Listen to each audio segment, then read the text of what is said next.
Prière partagée du 18 mars. Dieu ne regarde pas comme les hommes. Les hommes regardent l'apparence, mais le Seigneur regarde le cœur.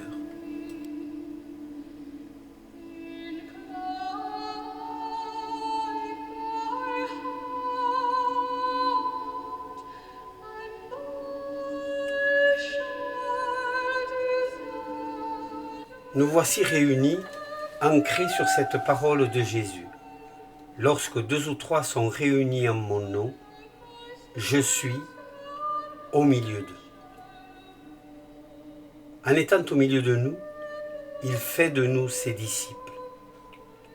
Une occasion au cours de ce carême d'entrer plus avant dans la connaissance de Jésus, de sa foi et de son expérience de Dieu. José Antonio Pagola, à travers son livre Jésus, approche historique, peut nous y aider et aiguiser notre écoute des lectures de ce 4e dimanche. La venue de Dieu, nous dit-il, est une bonne chose. Pour Jésus, Dieu s'approche parce qu'il est bon, et il est bon pour nous que Dieu soit proche.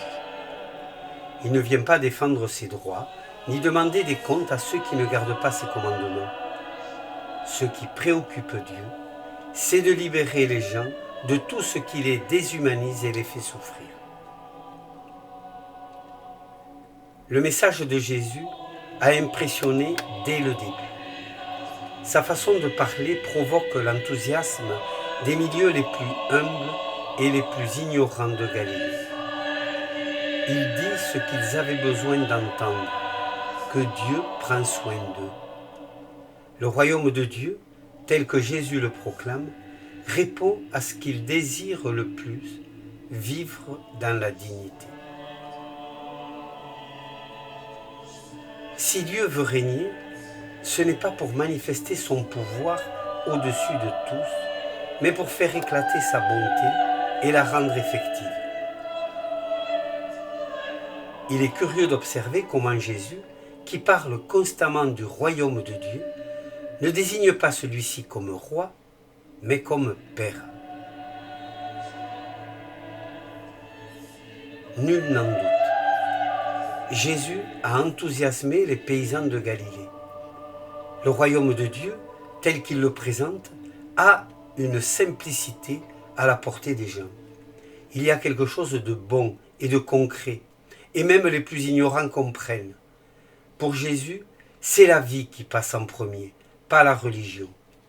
En l'entendant parler, et surtout en le voyant guérir les malades, délivrer les possédés et défendre les plus méprisés, ils ont l'impression que Dieu s'intéresse réellement à leur vie, et non à des questions religieuses qui les dépassent.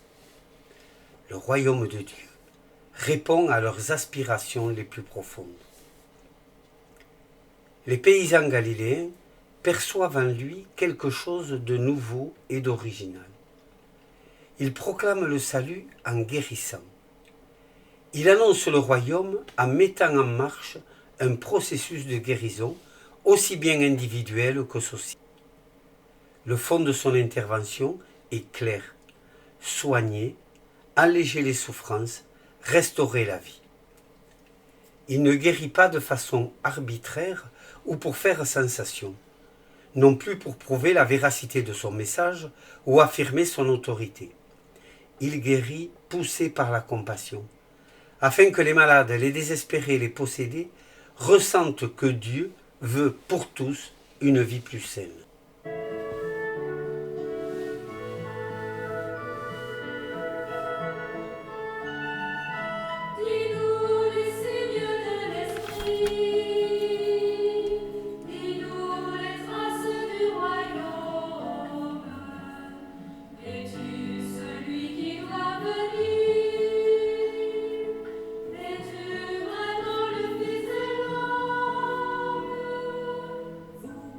Cherchez la certitude, regardez et voyez. Demandez à l'aveugle un morceau de lumière.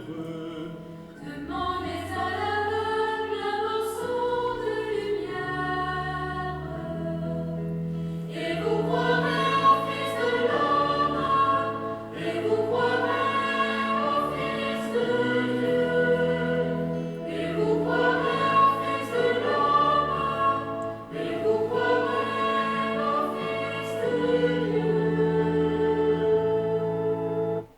Lecture du premier livre de Samuel. En ces jours-là, le Seigneur dit à Samuel, « Prends une corne que tu rempliras d'huile et pars. Je t'envoie auprès de Jessé de Bethléem, car j'ai vu parmi ses fils mon roi. » Lorsqu'ils arrivèrent et que Samuel aperçut Eliab, il se dit, « Sûrement c'est lui le Messie, lui qui recevra l'onction du Seigneur. » Mais le Seigneur dit à Samuel, « Ne considère pas son apparence ni sa haute taille, car je l'ai écarté. Dieu ne regarde pas comme les hommes. Les hommes regardent l'apparence, mais le Seigneur regarde le cœur. » Jessé présenta ainsi à Samuel ses 7 fils. Et Samuel lui dit, « Le Seigneur n'a choisi aucun de ceux-là. » Alors Samuel dit à Jessé, « N'as-tu pas d'autres garçons ?» Jessé répondit, « Il reste encore le plus jeune, il est en train de garder le troupeau. » Alors Samuel dit à Jessé, « Envoie le chercher. Nous ne nous mettrons pas à table tant qu'il ne sera pas arrivé. » Jessé le fit donc venir. Le garçon était roux, il avait de beaux yeux, il était beau. Le Seigneur dit alors, « Lève-toi, donne-lui l'onction, c'est lui. » Samuel prit la corne pleine d'huile et lui donna l'onction au milieu de ses frères. L'Esprit du Seigneur s'empara de David, et à partir de ce jour-là, parole du Seigneur.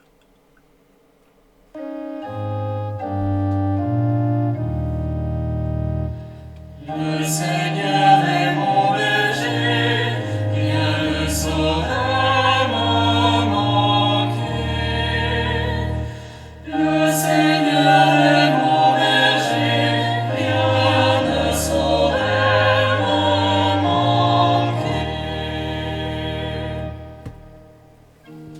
Le Seigneur est mon berger, je ne manque de rien. Sur des prés d'herbes fraîches, il me fait reposer. Il me mène vers les eaux tranquilles et me fait revivre. Il me conduit par le juste chemin pour l'honneur de son nom. Le Seigneur est mon berger, rien ne saurait me manquer. Si je traverse les ravins de la mort, je ne crains aucun mal, car tu es avec moi. Ton bâton me guide et me rassure. Tu prépares la table pour moi devant mes ennemis. Tu répands le parfum sur ma tête, ma coupe est débordante. Le Seigneur est mon berger, rien ne saurait me manquer. Grâce et bonheur m'accompagnent tous les jours de ma vie. J'habiterai la maison du Seigneur pour la durée de mes jours. Le Seigneur est mon berger, rien ne saurait me manquer.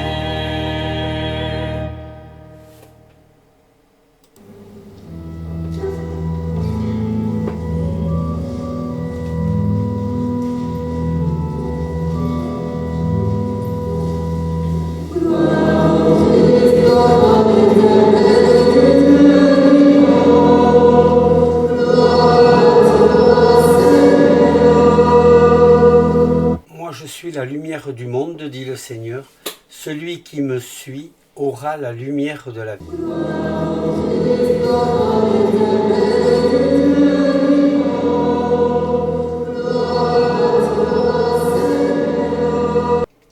Évangile de Jésus-Christ selon saint Jean.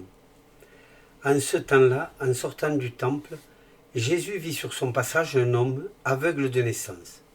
Ses disciples l'interrogèrent. « Rabbi, qui a péché, lui ou ses parents, pour qu'il soit né aveugle ?» Jésus répondit, « Ni lui ni ses parents n'ont péché, mais c'était pour que les œuvres de Dieu se manifestent en lui. Il nous faut travailler aux œuvres de celui qui m'a envoyé tant qu'il fait jour. La nuit vient où personne ne pourra plus y travailler. Aussi longtemps que je suis dans le monde, je suis la lumière du monde. » Cela dit, il cracha à terre et avec la salive fit de la boue. Puis il appliqua la boue sur les yeux de l'aveugle et lui dit « Va te laver à la piscine de Siloé ». Ce nom se traduit « envoyé ». L'aveugle y alla donc et il se lava. Quand il revint, il voyait. Ses voisins et ceux qui l'avaient observé auparavant, car il était mendiant, dirent alors « N'est-ce pas celui qui se tenait là pour mendier ?» Les uns disaient « C'est lui ». Les autres disaient « Mais pas du tout, c'est quelqu'un qui lui ressemble. » Mais lui disait « C'est bien moi ». Et on lui demandait « Alors, comment tes yeux se sont-ils ouverts ?» Il répondit « L'homme qu'on appelle Jésus a fait de la boue. Il me l'a appliqué sur les yeux et il m'a dit « Va à Siloé et lave-toi ». J'y suis donc allé et je me suis lavé. Alors j'ai vu. Ils lui dirent « Et lui, où est-il » Il répondit « Je ne sais pas ». On l'amène aux pharisiens, lui, l'ancien aveugle. Or, c'était un jour de Shabbat que Jésus avait fait de la boue et lui avait ouvert les yeux. À leur tour, les pharisiens lui demandaient comment il pouvait voir. Il leur répondit « Il m'a mis de la boue sur les yeux, je me suis lavé et je vois. » Parmi les pharisiens, certains disaient « Cet homme-là n'est pas de Dieu, puisqu'il n'observe pas le repos du Shabbat. » D'autres disaient « Comment un homme pécheur peut-il accomplir des signes pareils ?» Ainsi, ils étaient divisés. Alors il s'adresse de nouveau à l'aveugle. « Et toi, que dis-tu de lui puisqu'il t'a ouvert les yeux ?» Il dit « C'est un prophète. » Or, les Juifs ne voulaient pas croire que cet homme avait été aveugle et que maintenant il pouvait voir. C'est pourquoi ils convoquèrent ses parents et ils leur demandèrent « Cet homme est bien votre fils et vous dites qu'il est né aveugle. Alors, comment se fait-il qu'à présent il voit ?» Les parents répondirent « Nous savons bien que c'est notre fils et qu'il est aveugle. Mais comment peut-il voir maintenant? Nous ne le savons pas. Et qui lui a ouvert les yeux? Nous ne le savons pas non plus. Interrogez-le, il est assez grand pour s'expliquer. » Ses parents parlaient ainsi parce qu'ils avaient peur des Juifs. En effet, ceux-ci s'étaient déjà mis d'accord pour exclure de leurs assemblées tous ceux qui déclareraient publiquement que Jésus est le Christ. Voilà pourquoi les parents avaient dit « Il est assez grand, interrogez-le ». Pour la seconde fois, les pharisiens convoquèrent l'homme qui avait été aveugle. Et ils lui dirent « Rends gloire à Dieu. Nous savons, nous, que cet homme est un pécheur. » Il répondit « Est-ce un pécheur? Je n'en sais rien. Mais il y a une chose que je sais. J'étais aveugle et à présent je vois. » Ils lui dirent alors « Comment a-t-il fait pour t'ouvrir les yeux ?» Il leur répondit « Je vous l'ai déjà dit, et vous n'avez pas écouté. Pourquoi voulez-vous m'entendre encore une fois? Serait-ce que vous voulez vous aussi devenir ses disciples ?» Ils se mirent à l'injurier. « C'est toi qui es son disciple. Nous, c'est de Moïse que nous sommes les disciples. Nous savons que Dieu a parlé à Moïse, mais celui-là, nous ne savons pas d'où il est. » L'homme leur répondit « Voilà bien qui est étonnant. Vous ne savez pas d'où il est, et pourtant il m'a ouvert les yeux. Dieu, nous le savons, n'exauce pas les pécheurs. Mais si quelqu'un l'honore et fait sa volonté, il l'exauce.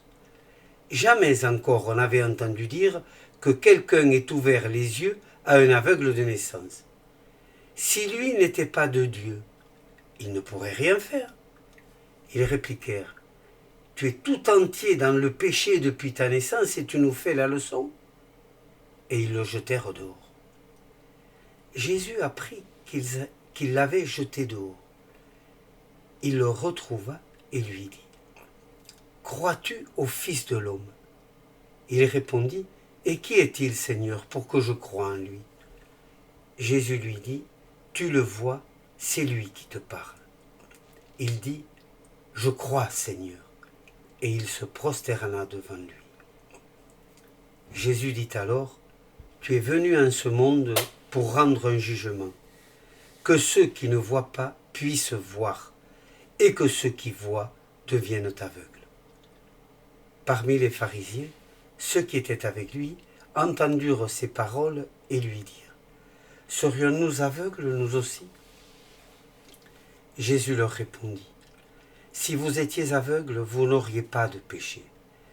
Mais du moment que vous dites « nous voyons », votre péché demeure. » Acclamons la parole de Dieu. Louange à toi, Seigneur Jésus.